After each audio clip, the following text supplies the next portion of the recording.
Welcome.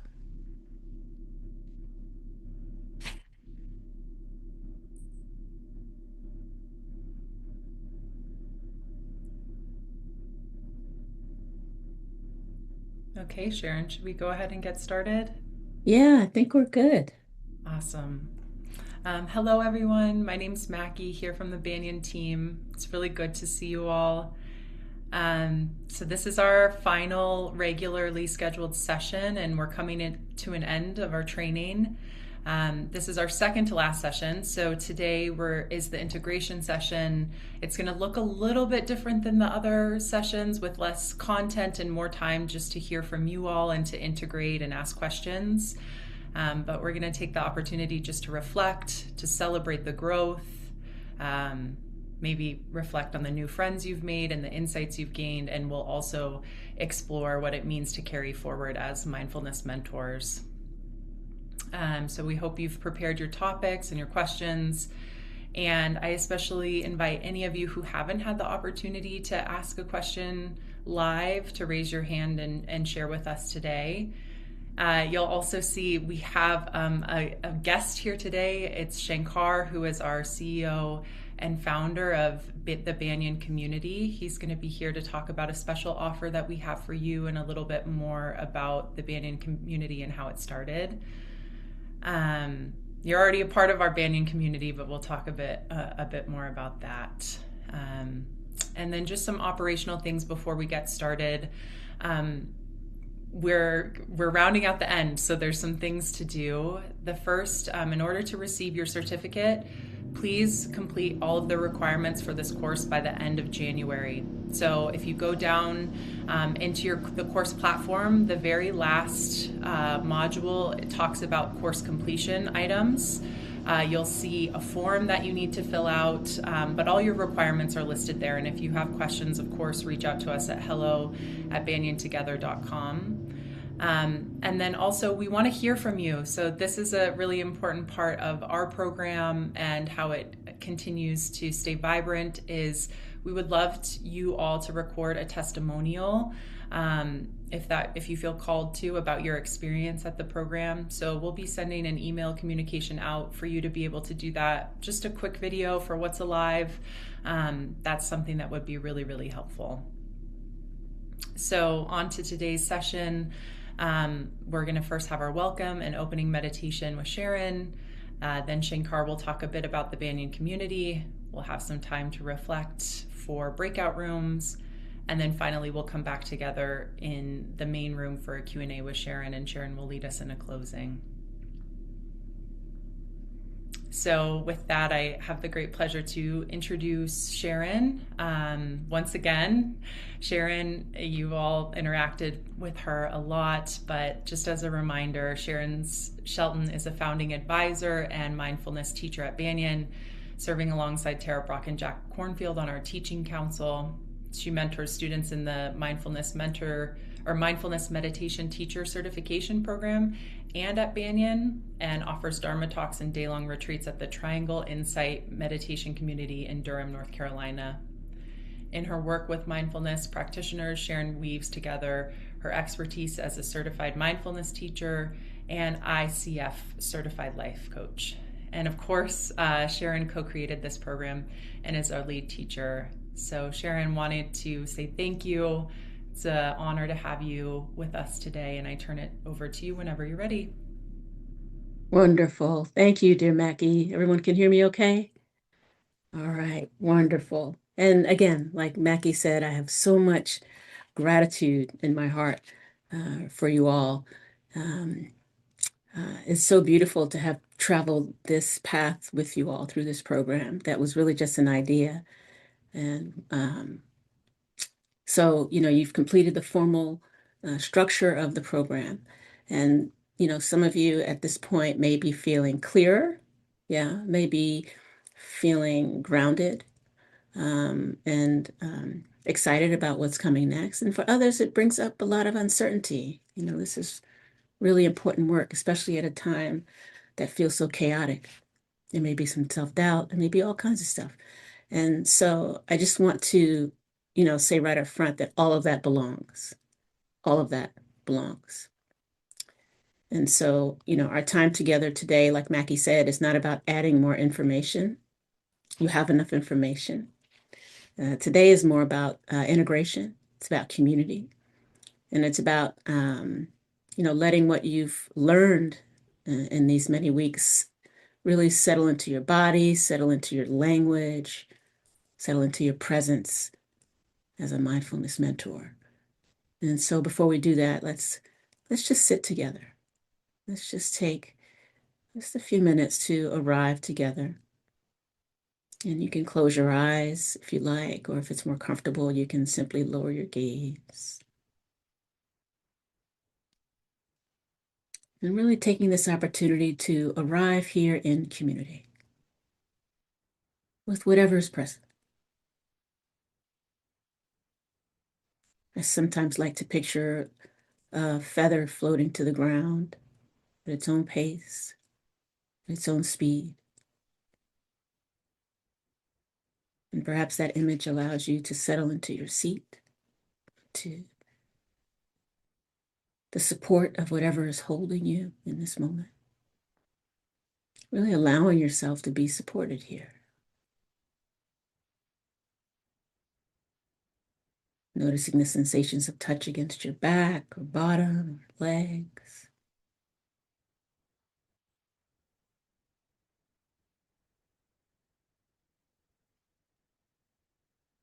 Noticing how your arms are resting wherever they're comfortable. Hands resting in your lap or on your knees.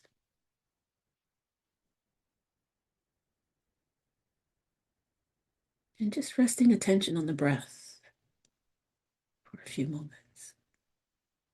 Not trying to change anything or to control the breath in any way, but just simply noticing that breathing is happening.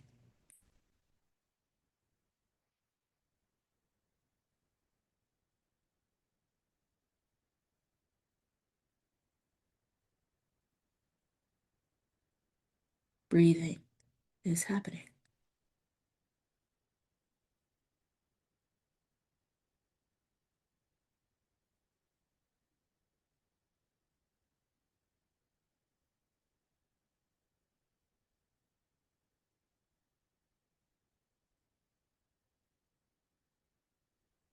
Perhaps on the next exhale, letting the shoulders drop just a bit.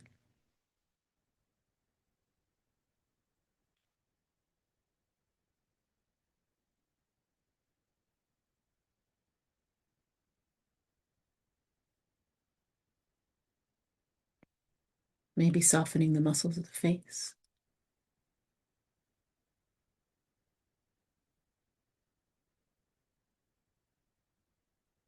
Letting it be this simple for the next minute or two.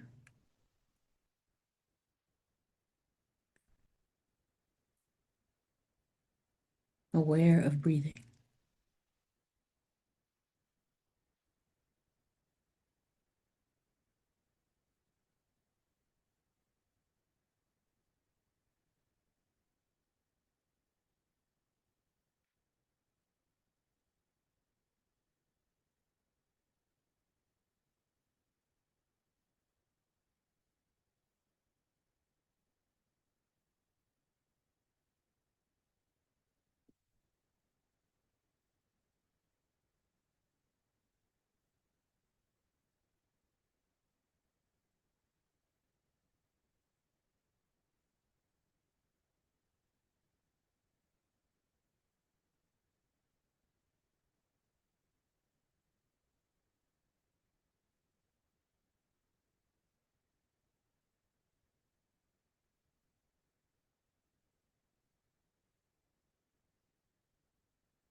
And perhaps taking a full deep breath. So breathing in deeply to the degree you're able to. And a long, slow out breath. Maybe even a sigh. One more time, breathing in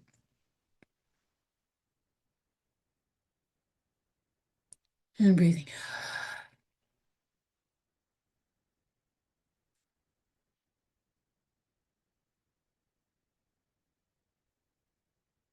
And whenever you're ready, you can open the eyes or lift your gaze. Come on back into the room. And thank you for practicing. Hopefully that was supportive and uh, allowing you to land here at this beautiful moment. So I think at this point, I'm kicking it to Shankar. Yeah, Thank you, Sharon. you're welcome, dear. Thank you for bringing us into that moment of stillness together and bring us into this togetherness as community. So, hi, everybody. My name is Shankar. I'm, along with Jack and Tara, one of the co founders of Banyan. And I want to congratulate you at this moment on completing this wonderful journey of the mindfulness mentor training. And it's so wonderful to just browsing through all your pictures here on the screen. It's so wonderful to see you here at the end of this remarkable journey. And it's a really important role that you're stepping into, which is really at the core of what Banyan is about. You know, helping people navigate life with more mindfulness, with a bit more awareness, and helping people really integrate these teachings and practices into their life. You know, and Sharon was opening this session, reminding that this session is about integration. That really, everything we do at Banyan in some way, to me, is about integration. How do we bring these practices to life in our daily life? And you know, we've been doing this for the past. It's been over 5 years, almost 6 years now. Um, and have we've seen thousands of people come through and really transform their lives. And I want to tell a little bit of story about how we began Banyan. We started, Jack, Tara, and Rana and I started talking about this during the pandemic in 2020, really at the beginning. And Jack and Tara had seen that in their decades of teaching that, you know, people really want a teacher, of course, but they learn even more from each other often. And so there was this idea of how do we bring people together online to practice. And we started Banyan as this global online community for people to practice together. You know, it's said that the next Buddha is the Sangha. And so we really need this coming together, especially in these times where there's so much happening that can throw us off center. And so we started out creating mentorship groups, and soon Sharon joined us to help us figure out how to best do this.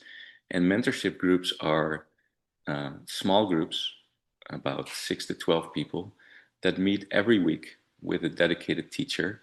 And Sharon is one of our beloved teachers who guides these groups. So, meeting every week with the same teacher in the same small group of people to really apply these mindfulness teachings to everyday life. And the group starts with a meditation like we did today, and then goes into sharing. So everybody shares what is alive for them in their practice and in their life at that moment. And typically what happens is a theme emerges and it turns into a teaching around that theme. And so it's really bringing the teachings to life, to everyday life, and bringing them to life in that way.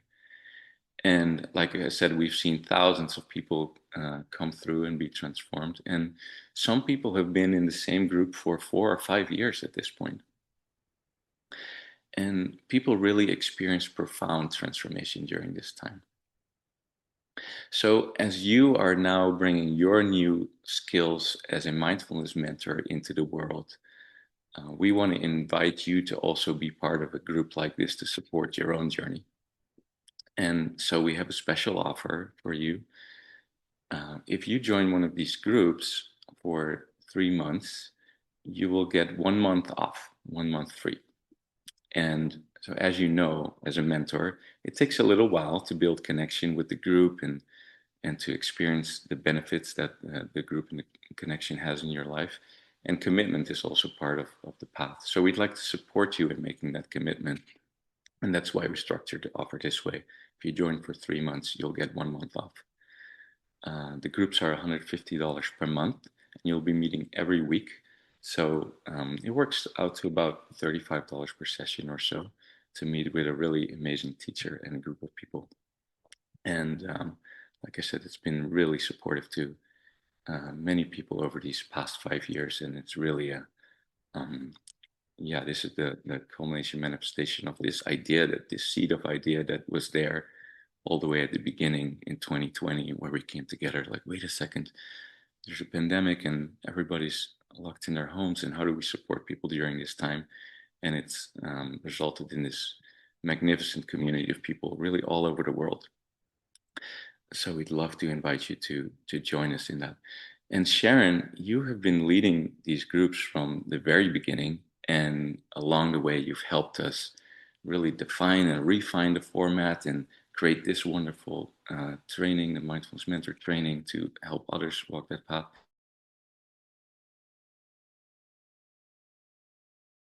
Uh-oh, I think you froze, Shankar. Did he freeze for you all as well? Yeah, Yeah. he's frozen, Sharon. Let's give him Okay. 1 second to come back. And Okay. there you are, Shankar. Sorry, you froze for a second. Where did I freeze? Just start at the beginning. Yeah. Yeah. Well, Oh, you were kind of setting me up, Shankar. I think you were setting me up to share some of my experience as a mentor since the beginning. oh yeah, yeah, exactly. So, you've been part of these groups from the start, right? Mm. And advising a teacher on our teaching council and have, helped us refine how to do this. And you're one of the exemplar mentors in our community. And so I'm really would love to invite you to share a little bit of what you have seen as a teacher in these groups. How Hmm. the people, what have you observed? How has it been?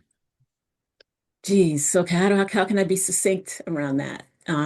Because again, this is just extraordinary work. Um, And so, I think if I were to distill it down into what's been most powerful, I have my groups listed on my whiteboard up here and I'm looking at the names, and some of them have been with me for over 5 years. Many of them, actually, several of them have been with me for over 5 years. And I think what I've noticed is a deeper sense of embodiment of what they know to be true.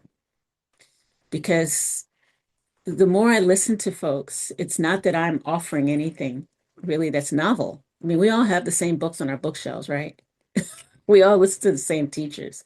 So it's not so much around providing more information, but there's something about being held in a space of safety in a community of others who are also trying to meet life in a way that reduces suffering, that opens the heart. There's something about that, and having that on a regular basis. Sometimes we'll have these beautiful experiences of deep insight on retreat, or we'll just finish a course, or we'll finish a book and we're like, oh, I got it now. And then a few weeks later, you're yelling at the dog, or you completely forgot what felt so alive for you in that moment. And so I think this weekly cadence of being in a community that's intimate in many ways, where you can talk about how you're working with these teachings right in the midst of your life, not from some theoretical perspective, but right when um, uh, you had an argument with your spouse. And we don't focus on content. It's not a support group. We don't focus on content, we focus on process. How did you meet that experience? How did you meet what was arising within you? And how did you meet, how might you meet that in a more skillful way? What's the practice? Is it self-compassion? Is it taking a step back?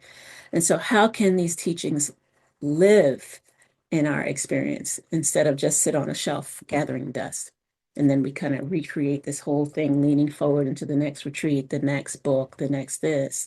How can our life right in this very moment be an expression of what we already know to be true?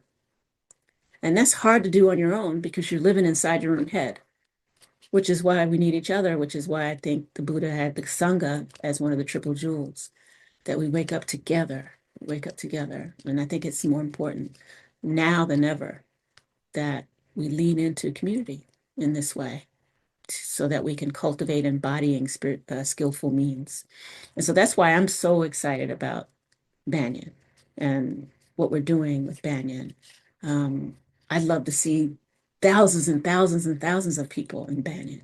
I think, um, because I see exactly what happens in people's lives as they meet cancer diagnoses, as they lose spouses, as they confront aging, as they change careers, all kinds of things. How do we meet all of that through the lens of practice in a way that frees us? And so that's what I notice, and that's why I love doing this work. So I can go on and on, Shankar, but the limits of time. So I hope that was helpful. Yeah, thank you so much, Sharon. Thank you for all you Welcome. do, and I really appreciate that nugget you introduced. That it's the focus on the process, not the content. Yeah, That yeah, it really sets this apart from a lot of other things. And so, yeah. yeah. Well, thank you so much for sharing that, Sharon. And yeah, You're welcome. congratulations again, everybody, on meeting this important moment in your journey. And I hope to see many or all of you onwards in the community. Thank you. Beautiful. Thank you, Shankar. Beautiful. As you can probably tell, Shankar and I, we can talk about Banyan all day, but I hope you get the gist of our passion and what we're trying to offer Mackie too. And so we're going to move into breakouts, into community. And this is not a time to, summarize what you've learned or to sound a particular way. It's not a time for performativeness. It's just a time to speak honestly about what's alive for you right now. And it's also an opportunity to listen generously. In this context with Zoom, it can be very tempting to multitask, but the invitation really is to practice deep listening with each other. And so you'll be in small groups. I believe there's going to be 3 per room, right, Mackie? Yep, we'll have three to, there might be a couple rooms that maybe have two people in them, but three people per room. Okay, good. And then each person will have an opportunity to speak. I believe each person will have 5 minutes to speak, right, Mackie? Yep, we'll be in there And, for uh, about 20 minutes. Yeah. about 20 minutes. Okay, so yeah, about 5 minutes each to speak. Will we be letting them know when the 5 minutes is up, or will they take their own time? Yeah, I can broadcast a message, but always good just to Okay. assign one person to just kind of keep people on track too. And Sharon, I'm happy to drop the prompts Please. into the chat. Yeah, Uh, yeah, please. so for everyone, the breakout room prompts today, the first being one way this training genuinely changed how I relate to myself. So spending some time talking about that. One edge I'm still meeting in practice, in teaching, or in confidence. And then one capacity I trust more now than I when I began. So some juicy things. Yes. So again, when you're listening, your role is just to listen, just to hold space for the person. No fixing, no coaching, no advice. The practice here is presence. And then so when we return, we'll come back into live Q&A with all of us, and we'll explore your questions or your inquiries. Yeah, awesome. Thanks, Enjoy Sharon. your time together. Yeah, with that, we'll send you into your breakout rooms. Thanks, everyone. Welcome back. Welcome back.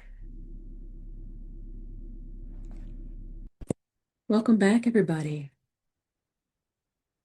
We'll just wait for others to arrive. Good, good, good. Welcome back. Welcome back. Make yourselves comfortable.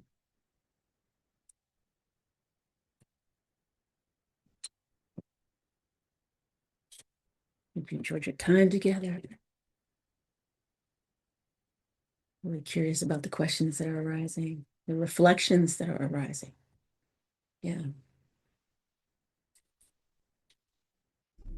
Okay, Sharon, everyone should be back from breakout rooms. Welcome back, everyone. Yes, okie dokie. Welcome back, everybody. And so, yeah, this is a space for you to share any reflections about the program, um, to share what perhaps is alive for you, a question that you might have. I don't have answers, but I have responses. Uh, so we'll ask you to raise your hand. And there's a raise hand feature that you probably are already familiar with, but you can, and actually, I think you can simply raise your hand and keep it up for a little bit, and the raise hand feature will pop up. So for anyone who has a question, an inquiry, what's alive, this is your time, this is the space. So, hey, Ra, Hi. am I saying your name right, Ra? Yeah, you can say Rami actually. But it's Rami? okay. Yeah. Beautiful. I'm sorry I'm in the dark and I'm sorry because I might have bad Wi-Fi actually. I hope it's going to work out. So one thing I Yeah. just would like to share is that I really find the mentorship groups expensive, I must say. I Mm, mean, I just think 150 a month is for me possible to difficult to afford at the moment. And I would really like to join a group, so I just wanted to put this out. Yeah, because I think it's a group, right? It's not a one-on-one session. So there are several members. And yeah, so I can only speak for myself, but I find it expensive and I find it difficult to afford. And I would really like to join a group, but the finances, they kind of they are a limitation here. yeah. Thanks for No, listening. I'm so glad you're bringing that up, Rami. And I totally understand that. And it's been a challenge. I can't speak for Shankar and the team there at Banyan, but um, I know I know for me personally, even there's this um, balance between sustainability and accessibility. And I would love to have everyone in here receiving these teachings, being in group. But that takes teachers, that takes staff, that takes technology, that takes a lot to actually make it happen and have it be sustainable. And I'm actually, I appreciate the care that Shankar and the team have given to the price point. I'm not sure if there are options available, scholarships, things like that. I'm not sure, but I can just speak to this concern that many of us face in this helping field, that we would love to offer these teachings and these spaces as inexpensively as we can. um, and we have mortgages. This is, and we have trainings, and there's technology, and there's support, and there's all the things that support these teachings being delivered. And so this is the structure that we're living within, this capitalism. Until that structure changes, perhaps there'll be other options. But I know there's been lots of care taken to make it as sustainable and as accessible as possible. And I imagine we'll continue to do so. And so, Mackie, I don't know if there are any other options for Yeah, Rami. yeah, Rami, thank you for bringing that up. And I know that that's probably a question that's alive for a lot of people. We do have ways to support with scholarship. So if you want to send a message to hello at banyantogether.com, we'll try to work with you. Of course, there are limitations to the amount that we can give scholarship for. But please, if that's alive for any of you, especially with this offer, please send us a message, and yeah, we'll get back to you. And we obviously want you, and you already are a part of this community, so we'll do what we can. Awesome. Thanks, Mackie. Thank you. And thank you for that question, Rami. I think her Wi-Fi went out. So Hopefully Yeah, she'll reach out. Yeah, hopefully she'll reach out. yeah, Hopefully she'll reach out. she's here again, I see, but I Ah, didn't have the chance to okay. repin you raw. So if there's anything else that's still alive for you, Remy, just let us know and raise your hand again, and we can. But Yeah, otherwise, we can move on to the next person. yeah. So yeah, so are there any other questions, any concerns, any reflections that would like to be shared in group? Uh, how do you feel in terms of confidence as a mindfulness mentor? How do you hold uncertainty right now and holding space for those who are having difficulty, especially in this time of what feels like chaos in many ways? It's alive for you. And again, the question doesn't have to be fully formed. Sometimes I'll say, what question are you afraid to ask? And that sometimes shakes something loose. Hey, Sarah. Hi. Hello, dear. Hi. Nice to What's see on your you. mind? Nice to see you too. Yeah, that's actually what I was thinking about was that confidence bit um and so I thought I could ask that question of how I understand you've worked with a lot of folks in kind of coming into this confidence and kind of stepping into that role of like taking ownership, I guess, of being able to be the leader, the guider, Mm, and something I talked about in the reflection space was just like I was witnessing you do that and just like harness this energy of within, all of us, thousands of people. And it's quite beautiful. And then I don't know that I don't know what the question is, but it's like, how have you witnessed that mm, shift towards like, okay, I'm going to put online that I'm going to teach a mindfulness class or I'm going to start marketing myself. I'm going to go put up a flyer at the thing. You yeah, yeah, that sort of that step yeah, because I feel an edge there of like yeah. that. Yeah. Yes, I totally understand your question. And actually, that's probably in one form or another, that's the most common question I get from people who are just beginning mentoring or who are just beginning teaching. And I'll just share my own experience. Maybe there's something in there that's helpful for you, Sarah. I know when I started teaching, especially full time, this was like 6 or 7 years ago, because I retired from corporate. I approached mentoring um, from in coaching because I had been coaching for a while. So I was approaching mentoring in a similar way as I was approaching coaching. Like coaching, we're focused on moving someone from point A to point B. Then I'm someone who has sort of the answers and frameworks and things like that. And so I was comfortable in that role as a coach because I had done a lot of the things that people were coming to me to be coached on. And I had this corporate mentality. So I was pretty good at it. When mentoring, I was using this in the beginning because I was so nervous and I didn't have a lot of, I would say I didn't have a lot of confidence in mentoring people around mindfulness. I had some, but I was really nervous. What I realized I was doing, and not on my own, with the result of my own mentors, Tara, friends, and what I realized is I was trying to do something. Like, so I was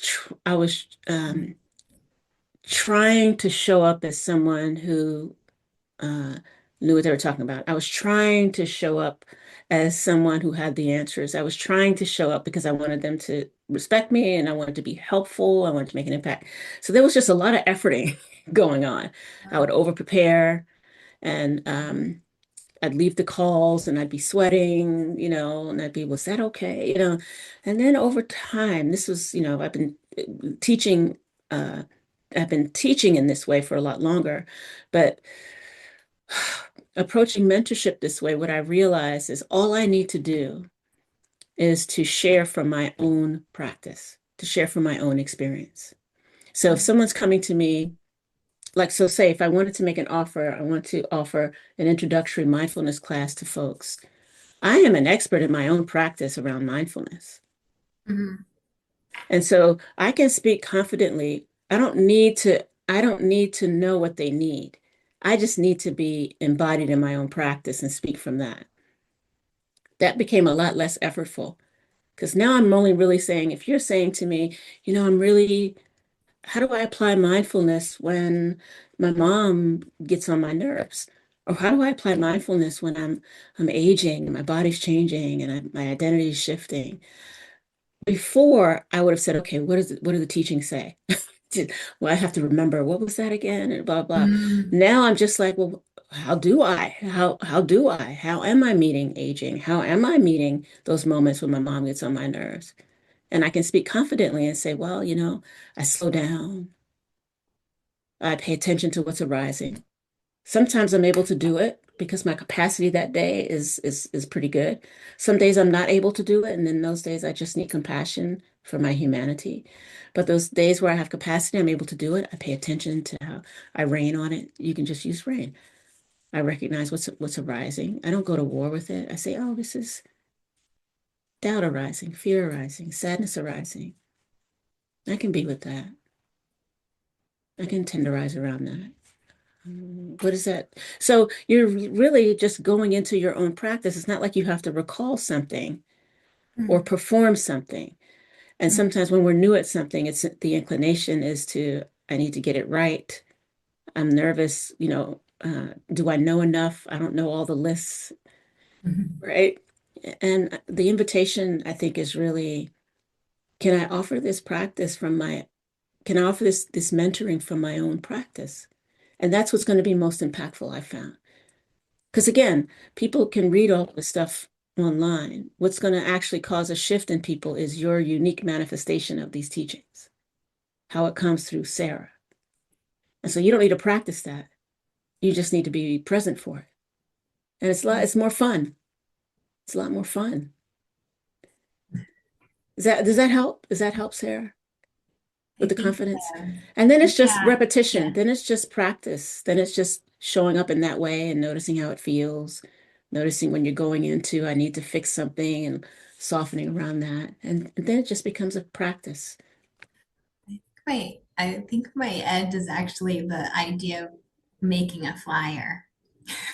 Oh, the more practical But I stuff. love that.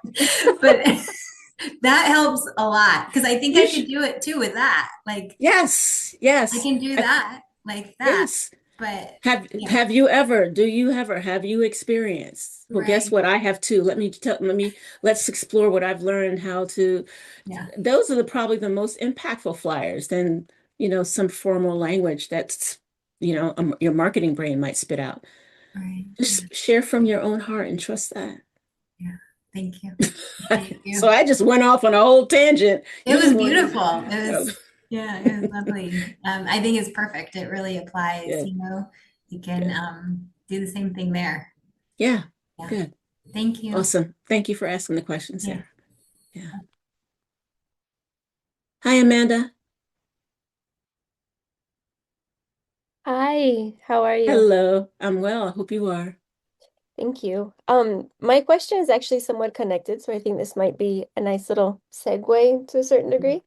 Hmm. I was wondering about perhaps this idea of kind of sharing or making a flyer, and however that might look like, in terms of that this is not just something else, because I feel that we can be bombarded with, oh, have you read these books or have you tried this Hmm. exercise? Or there's just a lot, and sometimes can feel overwhelming. And Hmm. so, how I might kind of promote this idea so it's not just another thing um, Hmm. that might end up just stressing you out, like, oh, I have to go to my class. Yeah. Yeah.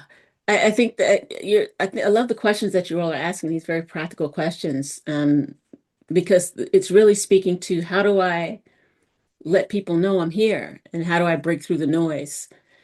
And I think you answered your own question. It's sort of like, how can you describe what you're offering uh, in a way that you think might break through the noise? So, say, for example, you might in your, I hate to use the word marketing, but, in your marketing of what you're offering, you might position it as something different than reading a book, right? You might position it as this is how you embody, sort of like what I talked about earlier in the session. you can name it. It's like I'm sure you've read all these books. I'm sure you've been on, perhaps you've been curious about perhaps maybe name what you know is on people's minds, and then address right in that same content. Uh, this course is different. This course is about how it's not about teaching you something that you don't already know. This course is about embodying your own wisdom by X, Y, Z, X, Y, whatever your offering is. So it could be this beautiful opportunity for you to think for yourself, how is this offer different? How is this offer different? And there's a way to differentiate that by niching. So you can speak to a particular audience that has particular particular pain points.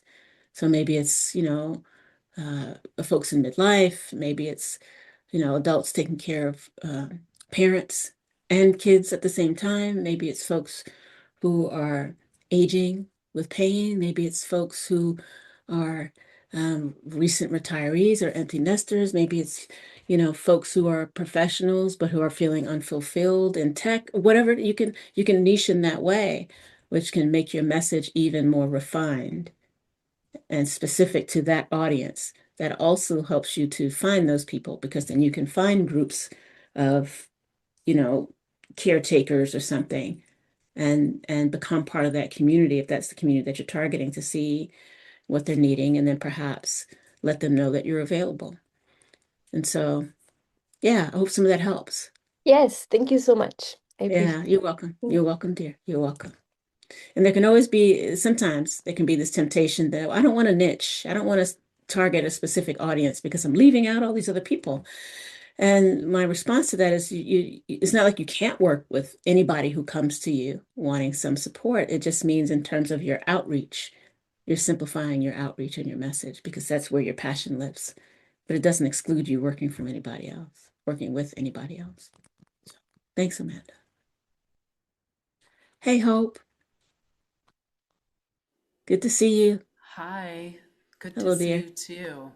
Yeah. Um, I first want to say thank you so much for holding this space and Mm, how truly impactful it is to see myself uh, visually represented in leadership and just the difference between knowing mm, that I belong just because I'm existing in this body mm, and being represented. And so I just wanted to mm. share how impactful it has been to see you. Thank you, Hope. Uh, Um, I mm, also, I was talking in my group around how the voice has gotten a lot quieter throughout this training, and my mm-hmm, confidence in my ability and my worthiness and my value in this space has just expanded. The one voice that is persistent is in thinking about sharing this mm-hmm, offering mm-hmm, is the potential of people asking, are you a therapist? Or mm, how is this different than therapy? And having my own understanding around how to navigate it. And also, I'm wondering if you have had that question come up and how you respond to that. mm. Yeah, great question, Hope, and thank you for your comment as well. I'll go straight to my heart. Um, I haven't had that question come up a lot. And I think, honestly, I think it's because I'm very clear at the outset of any engagement, whether it's a one-on-one engagement or whether it's a group engagement, that I'm not a therapist. This is not therapy, that this is not a support group, that we're focused. Those spaces are extraordinarily helpful and useful. There's been moments, probably maybe two or three times, where I've actually invited folks to consider therapy because it was something that they needed to get underneath in order for them to actually have these conversations about mindfulness and compassion. And there was just a block. And so that became beautiful. And they can work together very, very complementary. But I think it's important to name the container and maybe rename the container and remind people of that. But honestly, that has almost never come up. And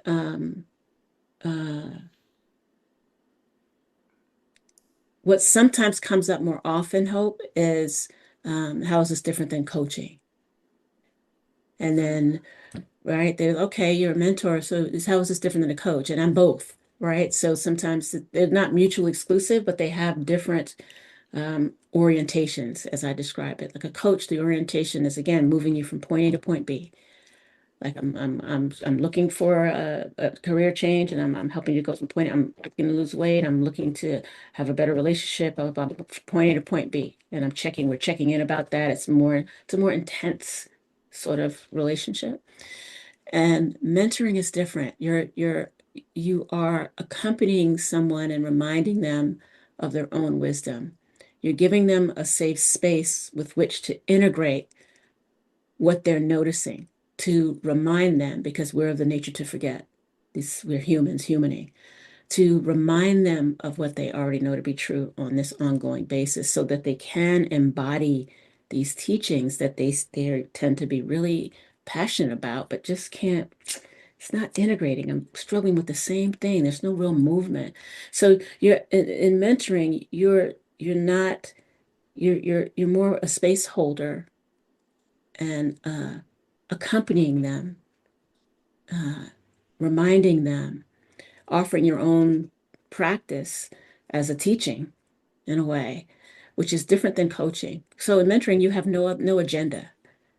You're just supporting them and meeting life is unfolding in a way that is skillful. In coaching, you're encouraging them to use specific skills to make something happen, to achieve goals, and both are important. But I love mentoring. Because I think what I found in mentoring, that's where the movement happens. Coaching, it does happen, actually, it definitely happens, but sometimes it can happen and then it falls off. But in mentoring, something fundamental begins to shift. And I think it's because the orientation is toward integration, embodiment with whatever is arising. So I get that question more than I get the therapy question. I think a lot of people are clear that it's not therapy, but that's a great question, Hope. Was that helpful? Very. Thank Okay. you very You, much. you're welcome, dear. Be well. Be well. You too. Thank you. Mm. Hey, Jasmine. Good to see you, dear. Hi, Sharon. Thank you Hi. so Mm, much. I my wanted to pleasure. thank you and Mackie and everybody actually over these months because it's been so profound to connect with everyone. Mm, So thank you all for your hearts and sharing. My question is really, I've had I assume I'm not alone in this, but I've had some weeks where I haven't been able to really sit with the material to the level I want to some weeks I was feeling more rushed than others. And hmm so I know as I embark on, wanting to work with others, there'll be moments where I want to access the material and or chat groups, but I can't remember, and so forgive me if it's been already shared, for how long or how can we access this post course or, the chat group, which is the general group, when do these particular things close? And so I can get my ducks in a row. Great question, Jasmine. Mackie, you want to jump in here with the logistics stuff? Sure, happy to. And it's a great question, Jasmine. We get this question all the time from people from previous cohorts, and it continues on. So it's really alive for a lot of people. So you have access to the course materials indefinitely. You'll log in and be able to access them as long as you need, and all the live session recordings and everything as you see will be there. The other thing, I will share the chat space. I'll actually do that now that I was planning to do it towards the end, but there is a chat space available. It's not widely used transparently, like at this call, like there's not a lot of people using it, but maybe this is a time where it invigorates because we've had this motion or this time to be together in these live sessions, and that'll kind of go away, but that will be open too indefinitely for everyone. So you have an opportunity to talk to people through that. So I hope that helps. And yeah, I know that having access to these materials afterwards is a lot to take in. So just having it available is really helpful. Yeah, thank you, Mackie. And that was intentional, Jasmine, because we knew we put a lot of stuff in there. Because it was really Jack Tar and I and Janice and Ann, we had been doing this for so long, we just wanted to put everything in there. So it was a lot. We even trimmed it down. It was a lot. And so having lifetime access was important so that you can continuously come back and come back and come back, revisit it, because you're going to change. It's sort of like reading a book now and reading it 6 months from now, a year from now. Could be like, I don't remember reading that, because you're different. So I would really encourage all of you to take advantage of that content, to engage with it, and then just simply trust the unfolding of your own practice. Thanks, Amazing. Jasmine. Yeah, Thank you so much. you're welcome. You're very welcome. Any other questions or reflections that would like to be offered? Hi, Heather. Hi there. Thank you, Sharon.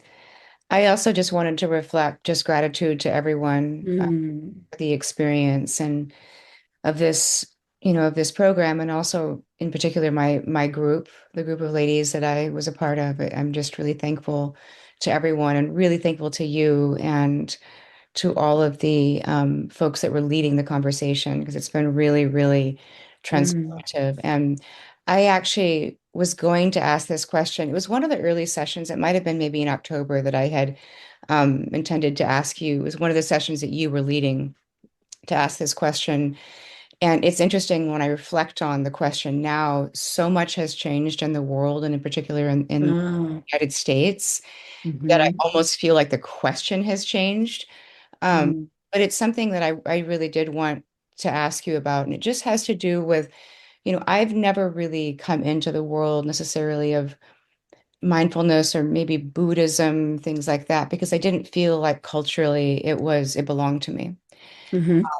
And I've always been really sensitive to the idea of borrowing culture. And I am a tribal member and, a Southeastern tribe. And I know what happens with, for example, with so much of, culture in the realm of indigenous, Appropriation. all of that. Yeah. So I've always felt like it wasn't a space that I just felt like if I was coming into the space, I wanted to always be cognizant of coming into the space as a guest. I'm a guest in somebody else's house, and it's interesting to navigate it. And then, so that was a question I really wanted to hear your perspective on that. It's interesting when I've seen how the world has, what has happened in the last matter of months, that my sense now is like, we need everything and anything we can, like, but I still am just sensitive to that. And I Yeah. can express how much the distinctions have made an impact on me. So I see how incredibly valuable it is, and I understand that it is available, to the people. But I also feel like there's a nuance there, or there's a subtlety there that I think is important. I would love to hear your thoughts on that. Beautiful question, dear Heather, and an important question as well. And that's why for me, I always honor the roots of this practice. I speak mostly to secular audiences, although I do Dharma talks in Durham. But I think it's so important to honor the roots of this practice. And also, mindfulness and prayer, contemplation, whatever it's called, was not founded in Buddhism. There are indigenous cultures, ancient cultures who didn't call it mindfulness, but understood the value of presence and community and belonging. And so there's so many ways that appropriation happens. And I think we simply do the best we can at honoring the roots of whatever practice we are inviting people to explore. And so before you do a talk or before you lead a class or whatever it is, I think it's important to say that these teachings that I'm offering arise from the ancient teachings of Buddhism, and they are universal as well, blah, blah, blah, blah, blah. And to also, one other thing I wanted to point out, that these teachings were popularized by Jack and Tara and Joseph Goldstein and Sharon Salzberg, but they were already here. Okay, they were already here. Jack and Tara and Joseph so beautifully made them relevant to this culture. But to also remember that. Uh, and so I'm not sure I'm answering your question, but this is sort of just a reflection that I think it's so important for us to be sensitive to that. And we haven't had these conversations very often, and I'm glad we're having them now. We just assume that, okay, I just learned this, they must have taught it to me, and this is, but I think now, I think we're more sensitive, perhaps at least the spaces that I'm moving in are more sensitive to where is this arising from? What culture? And usually, honestly, it's an indigenous culture, frankly. It's an indigenous culture. So is that helpful, Heather? Yeah. Okay. Thank you, dear. Thank you, dear, for that important question. It's really an important question. Mikey, am I pronouncing your name properly? Mikey. Yes, yeah, you can say So, Mikey. so beautiful. Thank you. Well, Okay. thank you, Sharon, and thanks to the others for all of these questions, because it's Mm, fascinating how basically all of the questions, in one way or the other, resonate with the questions that I had. mm, And I just wanted to share something and ask a question at the same time. So first of all, I'm the one that started the group, the class, and I wanted to drop out because I found that I just had no time at the end of last year. mm, And I was told that I could still catch up with the online recordings. So first of all, a huge thank you that you encouraged me to stay, because good. I can actually feel things still moving.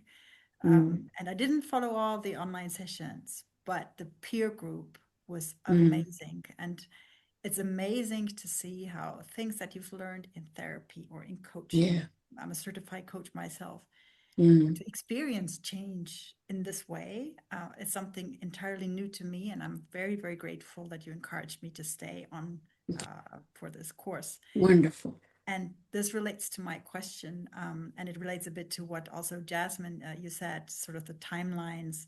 For me, it's more, how long do I have to like tick off all the boxes and have sort of digested at least the online recordings and the main material in order to also sort of accomplish this Mm, class, which is basically a factual question, but I wanted to link it with to the, you know, to the gratefulness that I feel now following this last class. uh, Maybe just one last remark, if you yeah, allow, because sure. Heather, what you said also very much resonated with me. I'm basically working in this crazy world. I'm, you know, part of the people Mm, who are not caretaker or therapists. I'm working in international politics.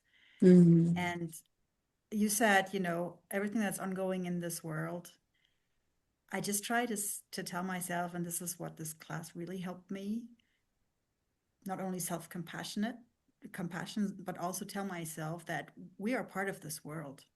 And mm, I think by integrating these teachings into our everyday life, dealing with people, whatever we do, mm, might actually help, you know, contribute to some positive yes. change. I just wanted to, that just resonated Yes. with me, and voila, just Yeah. wanted to put it out there. Beautiful. Thank you so much, Mikey. And I'm so glad you stayed. I'm so glad you stayed. And what you're saying is so important, because many of us, when we face all that's unfolding, can feel like I'm not doing enough. What is enough? You know, how is it possible that someone born in a certain part of the world faces such dire circumstances? And I'm sitting here with you all in a home that's well lit, and a water bottle, and the mind and heart, it's hard for the mind and heart to wrap ourselves around that. And so compassion heart responds with, I can't do enough. And so if you allow me for a moment, I want to speak to that. um, I'm not sure I'll ever feel like I'm doing enough. And so my grasping after that is simply causing me harm. So the response of this heart is that it can never do enough to address the suffering of others. Okay, that's just love. That doesn't, I don't have to turn that into a story that then means that causes me to shut down or causes me to withdraw, causes me to isolate, causes me to other. I can just say, oh, that's the beating, that's the response of this compassionate heart that feels like I'll never do enough. And so when I meet that arising in that way, not as some truth, but as the arising, the response of a loving heart, it doesn't shut me down. It keeps me available to exactly what you're describing. How am I meeting the person who's I'm checking out of Trader Joe's with? How am I showing up for my mother and my son? How am I showing up to my neighbor or to something that's happening in the world? How do I respond to that? And my response is what's needed because that has ripple effects. If we're all indeed connected, then the world doesn't need more of my despair. It has enough. The world needs my clarity, needs my open heartedness, needs my steadiness, needs my courage and my creativity, my resilience. And so focusing on my own practice and my own steadiness and clarity is the least selfish thing I can do. Where for many of us, we're taught just the opposite. And so I just wanted to offer that, maybe drop that in to this space if that's something that can be helpful for anybody as we navigate the cocoa nuts that's happening right now. And that will continue to happen because humans are going to human. And so humans are going to human. How do I meet that in a way that's forward leaning, that's wholesome, that's beneficial? That I have control over. But if I continue to spin in some imaginary story that I'll be able to do enough, I just have not found that useful. And I'm not present for my own joy. My joy can be in service to what's happening, not my stress, my despair. My joy is what serves, not my despair. But that's not how I was taught. So it's a practice. So it's this practice. And so I just wanted to drop that in there. And then your question about the box ticking, Mackie, maybe Mackie can address, what boxes need to be ticked in order to say I've completed this program. Yeah, I think that's the question, right, Mikey? Yeah. Is that correct, Mikey? Sorry, let me unmute you. Just sorry, I feel like there you go. Yes, this is my question, and especially until when? I mean, I understand we have indefinite access to all the material, but it always helps to have a deadline. Yeah. Of course, yes. Yeah. A very good question. So our request is that you complete all of the items. So the requirements for the course, right? Watching the live sessions or attending the live sessions, going through all of the course material by the end of January. And so that all of that information is in the section. I'm just trying to find it here so I can give you the right name specifically.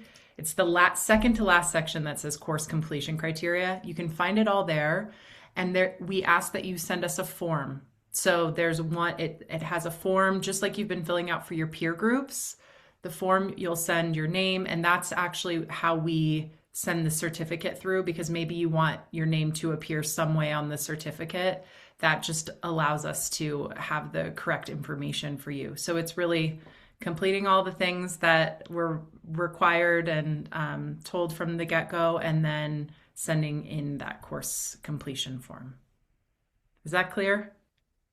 Excellent. Okay, Excellent. wonderful. Great question. Yes. Thank you, Mikey. And thank you for allowing me to riff a little bit. Any other questions that come up? I think we're just at time. Just wanted to see if there's any burning desire. All right. So, whew, I got to tell you, it feels so incredible just to know you all are out there. Oh, Alexandra. Yes, dear. Do you have a question or a comment? Yes. Hi, Yes. Hi, Alexandra. sorry, I'm a little bit lost, but we are still gonna have another live session, aren't we? Mm-hmm. Okay, this I want to see. Yes, Mackie, do you want to talk about the timing of that, maybe? Sure. So we added a bonus module this time with Manuela. It's a somatic based bonus session. We've never done this before, so that's why it was kind of just added after the fact. It starts on January 26th. You'll receive all of the same, Zoom invitation links that you normally would for that, 2 emails with those. And that session is 2 hours. And the thing that's a little bit different with that session is there might be other people from other MMT cohorts there. We opened it up for everyone in the training to go. So you might see some unfamiliar faces that way, but it's really just, it's more content in an area that's new, that's been added as an addendum to this training. And yeah, is there anything else alive, Alexandra, or anything to be further clarified for you? I only wanted to know if we're ever gonna meet in this formula with you, Yes. Sharon, as well. No, I won't actually. I think this is my last session with you all, Okay. unfortunately. Well then, then that's the answer of my question indeed. So I just wanted to say thank you from the bottom of my heart because I really I had so much from Hmm. from this whole course, from your shares, from your wisdom, and I'm very grateful. Um, and yeah, I'll be around. Thank you, Alexandra. Yes, yes, that's my hope, is Very that we nice. will practice with each other at some point. I do teach retreats, I do some different things, and so hopefully we'll be able to cross paths. And like I started to say, Alexandra, it inspires me. I wasn't feeling that great this morning, to be honest with you, with everything going on in Minneapolis, other things. And I'm just inspired to know that you all are out there, that we have this intention to not only deepen our own practice, but to support others, even if it's just in who we're interacting with, whether we offer a class or whether we do anything else, that we mentor ourselves so that we embody these practices and add more peace and joy into this mix. So thank you for saying that. I always have difficulty at these times with the cohorts, that I miss these configurations. I miss these conversations with you all, but my hope is that we will meet again. So thank you, Alexandra. Yeah. So, we come into a close, and I really kind of wanted to leave you with this. Um, Nothing needs to be added to you to do this work. You don't need to have what this is going to look like all figured out right now. My encouragement is for you to try things. Maybe set up a meetup or something like that. Maybe reach out to a local yoga studio and offer uh, maybe a course, and maybe find some folks to mentor in that way. So I invite you to not think you're going to have it all figured out at one time, but even that is your practice. Stay close to the intention to offer this practice to those who you feel could benefit. And you don't need to feel ready. I didn't feel ready. Readiness actually comes from showing up. I've learned that I don't wait to be ready, that I just do it and the readiness kind of shows up, because whenever we're doing something new, it's inherently uncomfortable. And so we just keep showing up. And the more we show up to our own practice, the more, frankly, ready we'll feel. And we can show up in ways that are ethical. We can show up in ways that are embodied, one moment at a time. So I invite you right in this moment, maybe closing your eyes for a moment. Maybe just close your eyes for a moment. Put your hand on your heart if it's comfortable.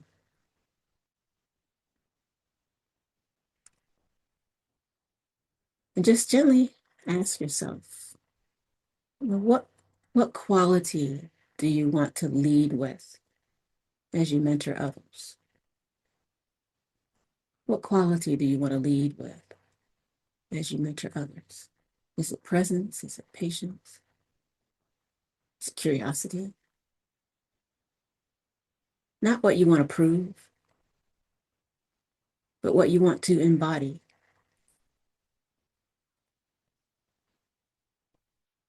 And you don't need an answer. Don't reach for an answer. Just allow whatever arises to arise as you let that question land. What quality do I want to lead with, embody as I mentor others and as I mentor myself?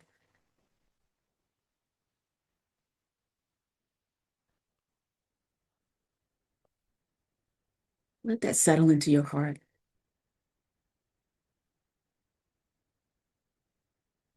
Trust the pace of its unfolding. Stay close to it.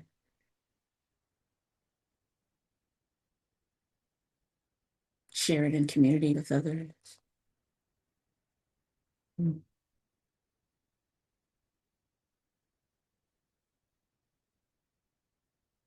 So may your mentoring be grounded in humility.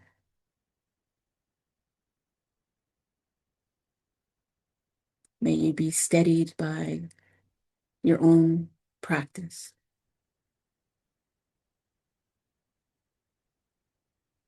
May it be shaped by care, deep care. And may you trust what's already alive within you. Trust what's already alive within you. Allow that to come forth, because that's what's needed.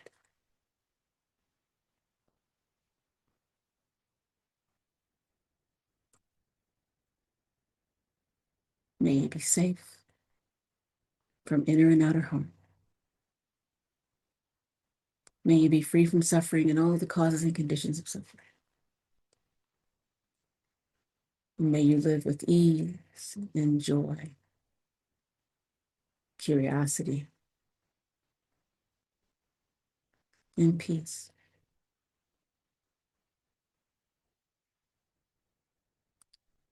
So, dear ones, thank you again for your commitment to this program, for your questions throughout the whole program, for your practice, your wisdom, your insight, your light, your smiles, your appreciation. Thank you for all of it. So appreciated. So may we go forth from here. And if you have any questions, we're here to answer them. Just feel free to reach out. Otherwise, I wish you well. Take really good care. Anything else, Mackie? No, Sharon said so We're good. beautifully. I'm going to ask you all to unmute if you want to say a final goodbye. It's our last one. It's the Banyan tradition. Yes.